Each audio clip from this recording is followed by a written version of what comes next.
Bonjour mesdames et messieurs, bienvenue à Hebdo 4, votre émission qui traite d'informations locales. Voici le contenu de cette édition du 27 octobre.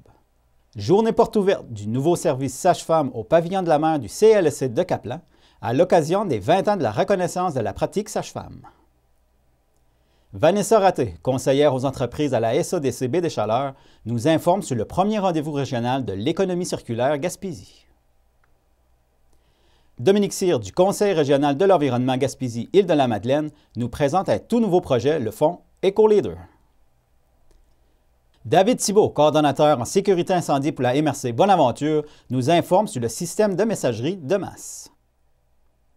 Et Jolienne Desbois, intervenante et animatrice du Petit Bonheur au Centre d'action bénévole Saint-Siméon-Port-Daniel, nous rappelle les règles de base de sécurité à l'occasion de la fête d'Halloween. Bonne émission à tout le monde! Tout d'abord, à l'occasion des 20 ans de la reconnaissance de la pratique sage-femme, plusieurs maisons de naissance à travers toute la province ont organisé une journée porte ouverte dernièrement.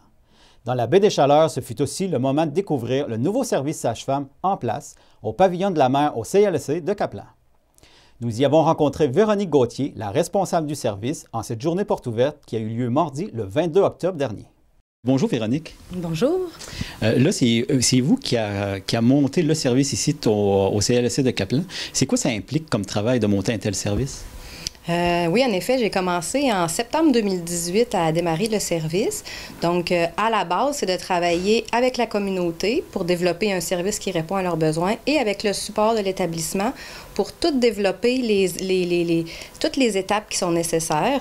Donc, que ce soit des étapes administratives comme développer tous les protocoles de collaboration avec les médecins, avec les infirmières, avec les ambulanciers. Donc, ça a été de s'asseoir aussi avec tous ces professionnels-là pour pouvoir développer une collaboration qui va être harmonieuse des deux côtés puis qui va correspondre à un service qui va être efficace puis efficient là, et sécuritaire pour la population.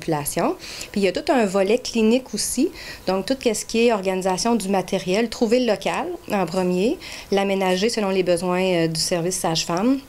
Et tout, faire la liste du matériel qu'on a besoin de commander et les commander, autant pour les consultations que les visites à domicile, parce que quand les femmes ont accouché, on va à la maison pour faire le suivi de santé de la mère et du bébé, que les accouchements à domicile aussi. Donc, en faisant les accouchements à domicile, il faut qu'on ait le même matériel que si on faisait un accouchement à l'hôpital ou à la maison de naissance, y compris les médicaments, tout le matériel d'urgence qu'on pourrait avoir besoin, parce qu'on suit les femmes qui sont en santé, qui ont des grossesses qui vont bien, mais on ne sait jamais à n'importe quel moment une complication peut se passer. Donc, on a tout le matériel nécessaire pour les urgences là, quand on est à domicile.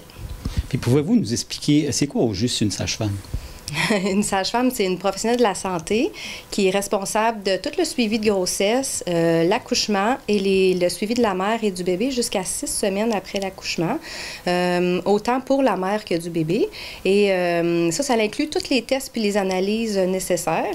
Ce que les gens ne savent pas souvent, c'est que c'est un service qui est défrayé par la RAMQ, donc les femmes n'ont pas besoin de payer pour avoir accès au service d'une sage-femme.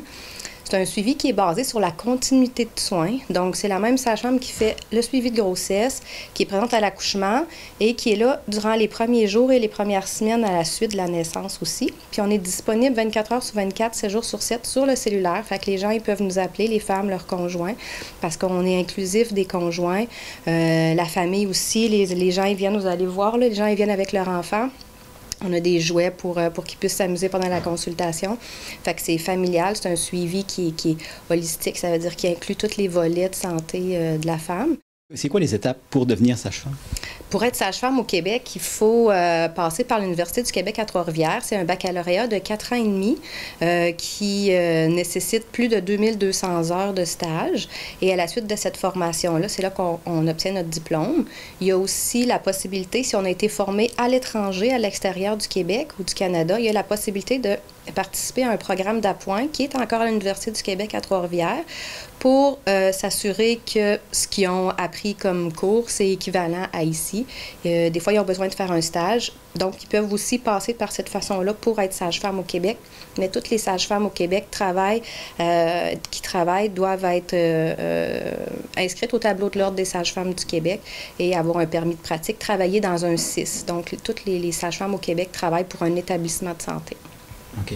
Puis, Qu'est-ce qu'on retrouve ici au CLSC, au département de sage-femme? Au service de sage-femme, on a un service qui est prêt à être complètement utilisé. C'est un service qui est prêt pour avoir 3 sages-femmes. Pour l'instant, moi, je suis la seule sage-femme. Là, ici, j'ai Josée avec moi. Si vous faites le tour, vous allez pouvoir la voir. Elle est avec moi par période de 2 semaines. Elle va venir à quelques reprises parce que c'est une sage-femme qui vient de l'extérieur, mais qui vient me donner un coup de main. Mais on travaille à recruter 2 autres sages-femmes pour pouvoir venir compléter l'équipe puis pouvoir faire encore plus de suivi là, qu'à terme, là, on pourrait faire jusqu'à une 60aine de suivis par année. OK. Pouvez-vous nous expliquer en gros c'est quoi les installations ici? On est installé dans le CLSC de Caplan, au pavillon de la mer. On est installé avec d'autres infirmières, avec travailleurs sociaux. Donc, on est vraiment là, installé dans le CLSC en tant que tel. Il y a une salle d'attente. Il y a un bureau de consultation. Comme ici, c'est ici qu'on rencontre les femmes, les familles pour faire le suivi de grossesse et aussi après l'accouchement. Donc, il n'y a pas d'accouchement qui se fait sur place ici. Les accouchements se déroulent soit à la maison quand je vais avoir une autre sage-femme avec moi parce que je ne fais pas d'accouchement à domicile toute seule. Pour l'instant, les accouchements se passent à l'hôpital avec la sage-femme et une infirmière qui est présente pour assister. Sinon, ici, c'est les consultations durant la grossesse et après l'accouchement. On a tout ce qu'il faut pour suivre le bébé aussi et la mère.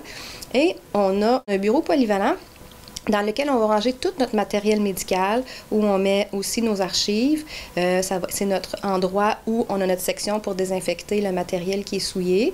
Et c'est l'endroit, une autre place pour pas qu'il rentre en contact là, souillé et propre, pour pouvoir garder tout notre matériel pour les consultations, les visites à domicile et les accouchements à domicile aussi. Nous y avons rencontré aussi 2 autres personnes importantes qui ont contribué grandement à ce nouveau service. Écoutons Marie-Josée Racine, la porte-parole du collectif Accès Sage-Femme Baie de Chaleur, suivie de Mme Connie Jacques, qui est présidente directrice générale adjointe au CI3S de la Gaspésie. Il y a 20 ans, dans le fond, la pratique a été légalisée au Québec. Donc, ça fait 20 ans que les sages-femmes pratiquent au Québec. Ils sont régis par un ordre, qui est l'Ordre des sages-femmes du Québec. Puis ce soir, les portes ouvertes, on entend les gens.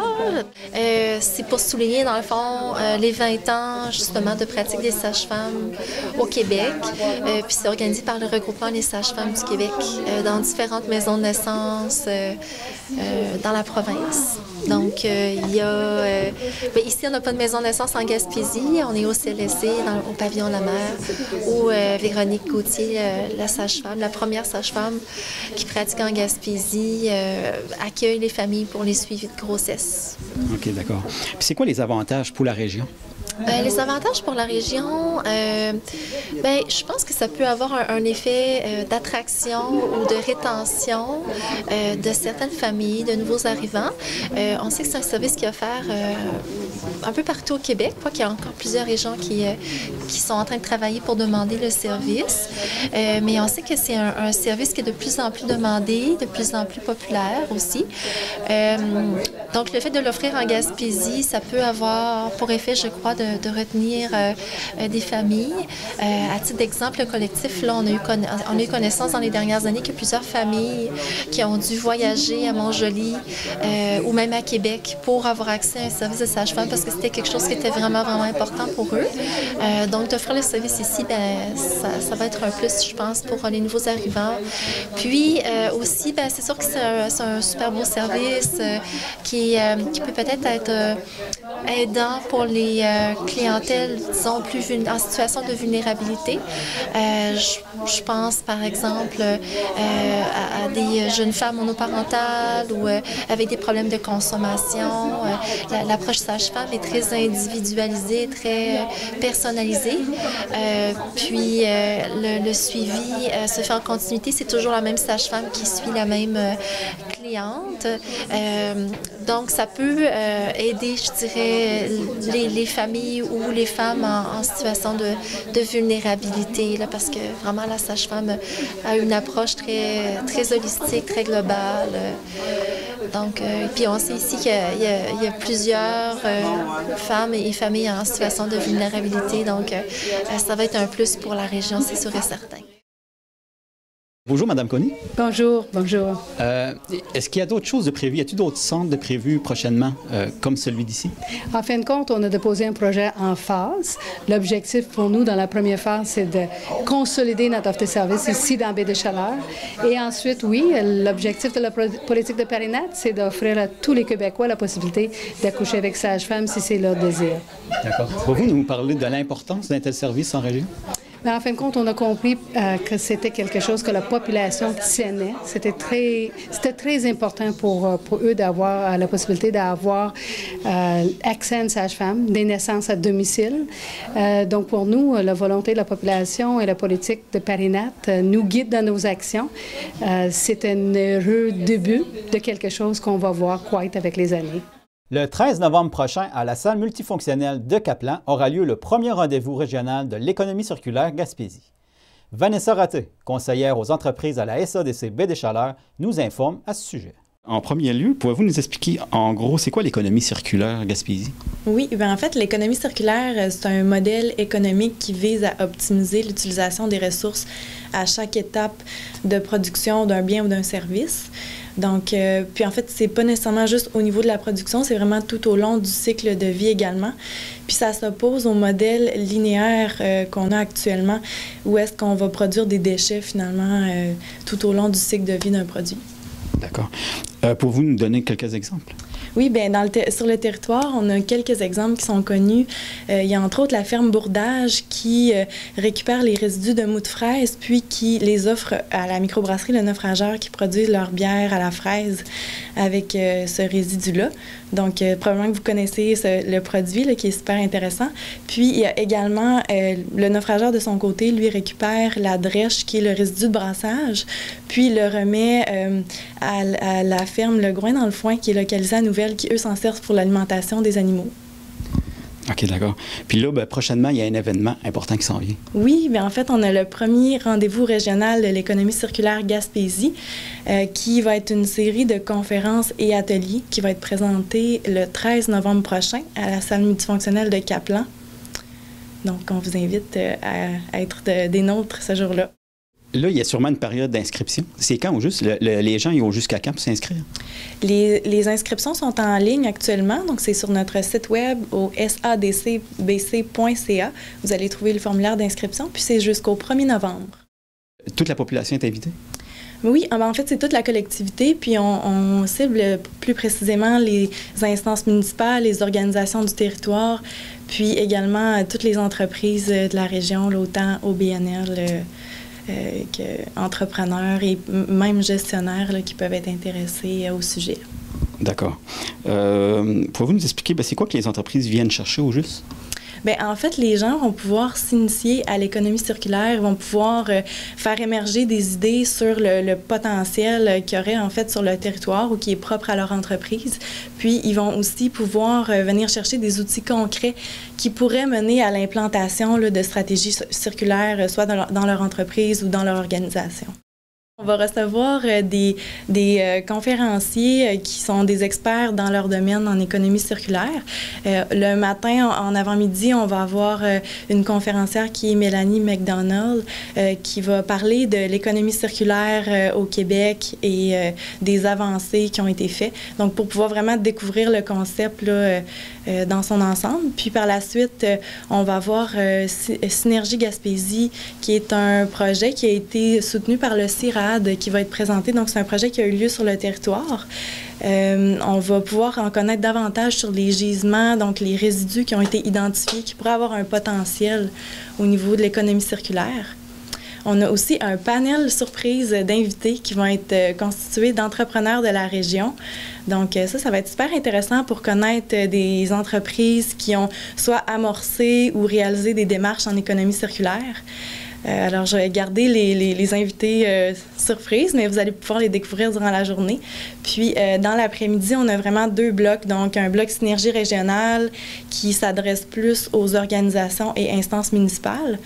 Et on a un bloc affaires également qui est spécifique aux entrepreneurs où est-ce que les gens vont pouvoir vraiment créer un plan d'action accompagné des deux conférencières invitées. Puis un événement comme celle-là, ça demande sûrement une bonne participation des partenaires. Quels sont les partenaires qui font partie de l'aventure, au juste? Bien, en fait, l'événement est présenté en partenariat avec les SADC de la Gaspésie et le CREGIM par l'entremise du Fonds EcoLeader. En Gaspésie, l'agent du Fonds EcoLeader est Dominique Cyr du Conseil régional de l'environnement Gaspésie-Île-de-la-Madeleine. Il est passé ici à notre studio pour vous présenter ce tout nouveau projet. Bonjour Dominique. Bonjour André. Pouvez-vous nous expliquer, c'est quoi le Fonds EcoLeader au juste? Oui, le Fonds EcoLeader, pour l'expliquer très simplement, d'abord c'est pour les entreprises, entreprises d'économie sociale également. C'est un programme gouvernemental qui touche toutes les régions administratives. Donc moi je suis l'agent du Fonds EcoLeader pour la région de la Gaspésie, mais on est 18 au Québec à accompagner les entreprises, les orienter. Puis le Fonds EcoLeader, c'est justement ça, c'est un nouveau coup de pouce pour les entreprises qui ont un intérêt à diminuer leur impact sur l'environnement, mais en même temps qui veulent augmenter leur rentabilité, leur productivité, donc vraiment qui cherchent des mesures à mettre en place pour réduire leur impact sur l'environnement puis accroître leurs bénéfices. Donc, on est là. Le Fonds EcoLeader, ça apporte, je dirais, 2 nouveaux volets. Donc, la création, comme je disais, des agents du Fonds EcoLeader. Donc, nous, on est là pour supporter, être un peu le premier contact pour les entreprises qui ils veulent faire un effort, mais ils ne savent pas vers où se tourner. Ils ont juste besoin d'avoir une personne avec qui parler, qui connaît peut-être un peu plus les fournisseurs de services, qui connaissent les aides financières, les outils en développement durable.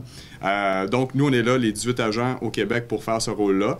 Moi, avec les entreprises de la Gaspésie. Puis de l'autre côté, c'est un volet qu'on dit financier. Donc, c'est vraiment, le titre le dit, Fonds EcoLeader. Donc, c'est un programme d'aide financière également.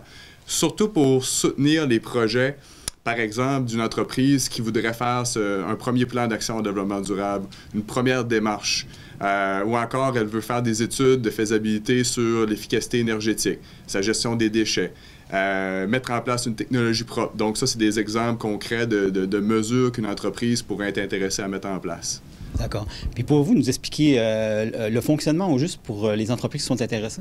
Oui, c'est très, très simple. En fait, c'est là pour faciliter la vie des entreprises. Donc, la première étape qu'elle peut faire, je pense, c'est d'aller sur le site web du Fonds EcoLeader, qui est tout nouveau. C'est tout frais depuis le 20 septembre dernier. L'entreprise peut aller sur le site web, consulter un peu comment faire une demande d'aide financière si ça l'intéresse. On va trouver les coordonnées de tous les agents du Fonds EcoLeader, incluant moi-même. Elle peut aussi aller voir les experts, donc les fournisseurs de services qui offrent justement des services en matière de développement durable ou d'efficacité énergétique, tout ce qui touche les pratiques d'affaires éco-responsables, les technologies propres. Donc, tout ça est répertorié sur le site web du Fonds EcoLeader. Puis aussi, il y a une section sur quel genre d'entreprises ont déjà entamé des démarches. Donc, ça peut être une façon pour l'entreprise de s'inspirer puis voir qu'est-ce qui s'est fait ailleurs au Québec. Donc, vraiment, première étape, d'aller voir sur le site. Deuxième étape, je pense que on est là, on est 18 au Québec pour aider les entreprises. Moi, je suis pour la Gaspésie. J'ai un collègue aux Îles-de-la-Madeleine aussi qui est là pour accompagner les entreprises. Donc, je pense que ça peut être intéressant de juste nous contacter. On va discuter ensemble de c'est quoi les projets de l'entreprise. Peut-être qu'elle ne voit pas ça comme du développement durable, mais on va être là pour écouter ses besoins. Puis si on voit des opportunités de maillage avec d'autres ressources régionales ou provinciales, on va la mettre en contact. Ça fait-tu bien longtemps que c'est débuté? C'est tout récent, c'est pour ça qu'on est là pour en parler. Moi, je suis là depuis juin au Conseil régional de l'environnement de la Gaspésie des Îles, qui est l'organisme qui m'héberge. Mais concrètement, c'est lancé depuis le 20 septembre dernier partout à la grandeur de la province. Donc, depuis le 20 septembre dernier, les entreprises peuvent faire des demandes d'aide financière via le Fonds EcoLeader, puis ils peuvent nous contacter pour en apprendre plus. Le programme de messagerie de masse pour les municipalités de la MRC Bonaventure sera en place très bientôt. David Thibault, coordonnateur en sécurité incendie pour la MRC Bonaventure, nous en parle. Bonjour David. Bonjour. Là, très prochainement, il y a le système de messagerie de masse qui va rentrer en vigueur. C'est à partir du 9. Pouvez-vous nous rappeler c'est quoi en gros? Oui, donc le système de messagerie de masse à la population, c'est un projet de la MRC avec l'ensemble des municipalités qui va permettre d'avoir un lien direct avec la population. Donc, le but, c'est d'être en mesure d'envoyer des messages à titre de sécurité publique à la base. Le but du projet, c'est ça, pour avertir les gens de soit des avis d'ébullition d'eau, des fermetures de chemin, des veilles de tempête hivernale ou des marches à suivre en cas de vraiment sinistre majeur, qu'on a des inondations ou un tremblement de terre ou un ouragan ou peu importe, de vraiment dire à la population la démarche à suivre ou comment se préparer ou peu importe.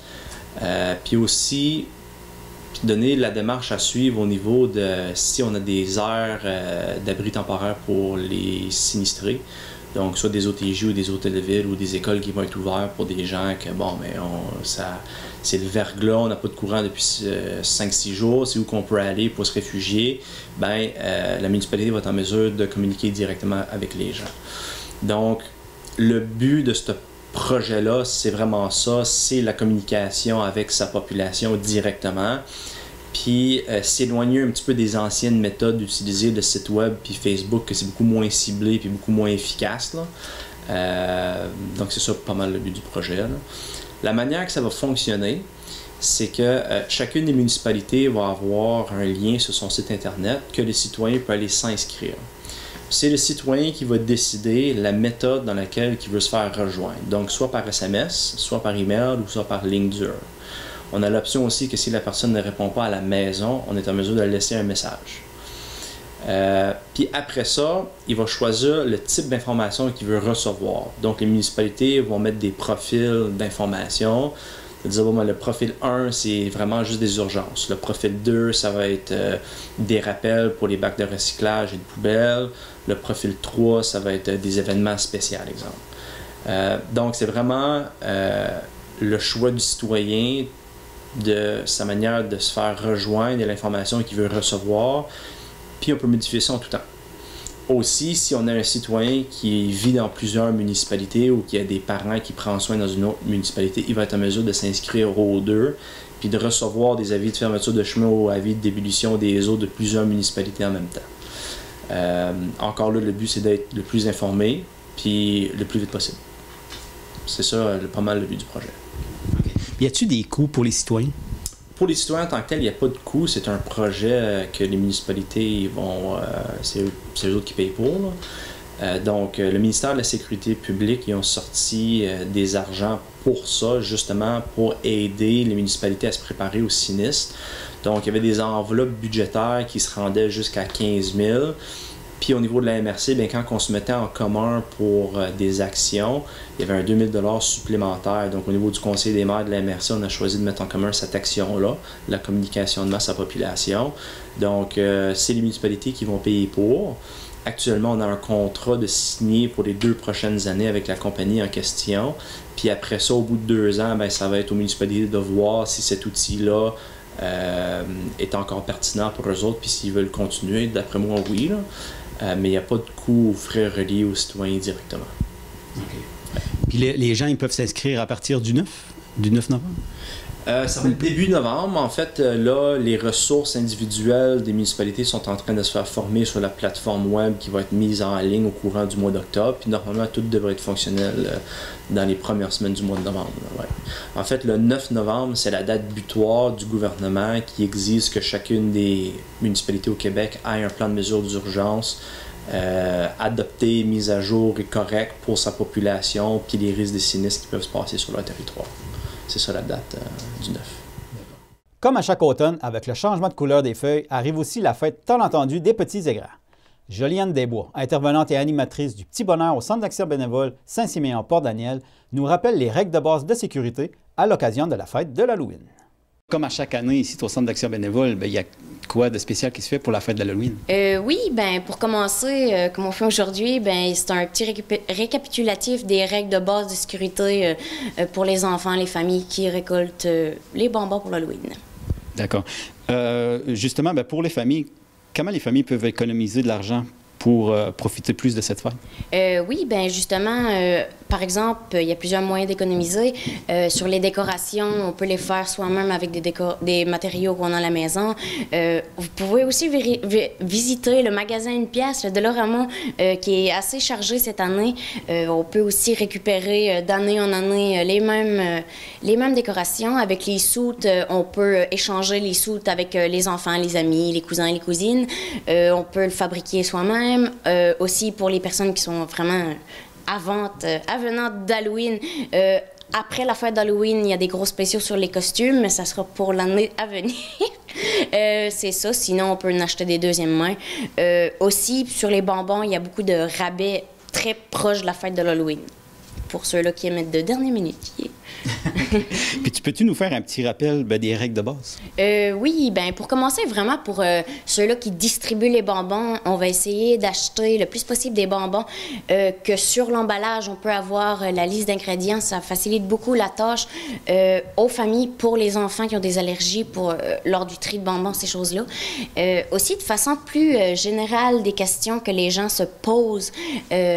Vers quel âge qu'un enfant devrait commencer à passer l'Halloween? Que c'est le fun pour lui, passer l'Halloween. On dirait vers l'âge de 2-3 ans, quand que l'enfant peut lui-même aller demander ses bonbons à la personne et se rendre à pied jusqu'à la porte. Sinon, c'est ça, c'est plus le fun des parents. Aussi, on recommande très fortement pour les enfants à aller jusqu'à 11 ou 12 ans d'être accompagnés de leurs parents, bien évidemment. Ou sinon, si c'est impossible, de rester en groupe. Aussi, on essaie vraiment de privilégier les maisons qui sont illuminées, décorées, illuminées. Ça veut dire que les gens sont pas mal plus prêts à recevoir les petits Halloween et à donner des bonbons.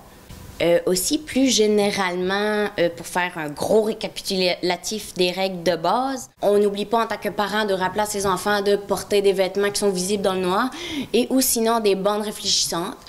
On court pas dans les rues, on reste le plus possible sur le trottoir. On regarde des deux bords du chemin avant de traverser. Aussi, on sort du marché piéton s'il y en a. On évite les ruelles ou les raccourcis. On n'oublie pas aussi de dire aux enfants de ne pas jouer avec les décorations illuminées et ou les chandelles. On ne rentre pas chez les inconnus. On reçoit les bonbons le plus possible à l'extérieur de la porte quand on ne connaît pas les gens.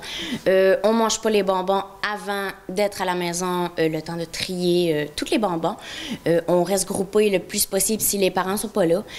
Aussi, c'est aussi important de vérifier le costume de l'enfant s'il est sécuritaire. Par exemple, s'il traîne à terre ou quoi que ce soit, ça augmente le risque de chute. Et si possible, de se traîner une lampe de poche avec soi. D'accord. Peux-tu nous rappeler les dates importantes pour le service du Petit Bonheur au Centre d'action bénévole Saint-Siméon, Port-Daniel? Oui, dans le fond, on vous attend en grand nombre, les enfants, les familles, les petits Halloween. On va donner des bonbons le 31 octobre au soir, dans le fond, fin d'après-midi, entre 15 et 17 heures. Fait qu'on vous attend, toute l'équipe déguisée avec un beau petit décor. Et surtout, n'hésitez pas à nous contacter si vous avez un besoin quelconque. Au Petit Bonheur, c'est un soutien parental pour les enfants 0-6 ans, que ce soit pour de l'information, pour de l'écoute. On offre aussi des services de dépannage vêtements, couches, produits de nourriture de base. On fait aussi du répit-gardiennage pour les parents qui ont besoin de prendre un petit break, de l'accompagnement de transport pour les rendez-vous médicaux et des locations pour des prêts d'équipement, dans le fond, de bébés, des couchettes, des sièges auto puis ces choses-là. En terminant, n'hésitez pas à consulter notre programmation de la semaine. Vous pouvez la consulter sur notre mobillard ou directement sur notre site Internet. Votre émission Hebdo4 est en KL diffusée tous les jours à midi et à 18 h. Et voici ce dont vous aurez le plaisir d'écouter, entre autres cette semaine, à l'émission La Vague culturelle.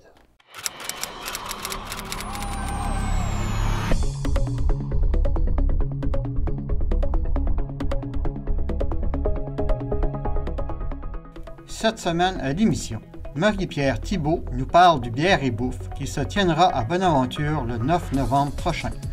Yannick Desbiens nous entretient sur la saison 2019 de l'espace René Lévesque à New Carlisle.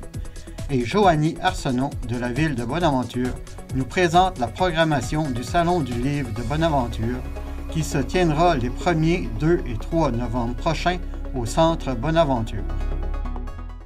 Et voilà, mesdames et messieurs, ce qui complète l'édition de votre émission Hebdo4 du 27 octobre. Merci beaucoup d'avoir été avec nous et à la prochaine!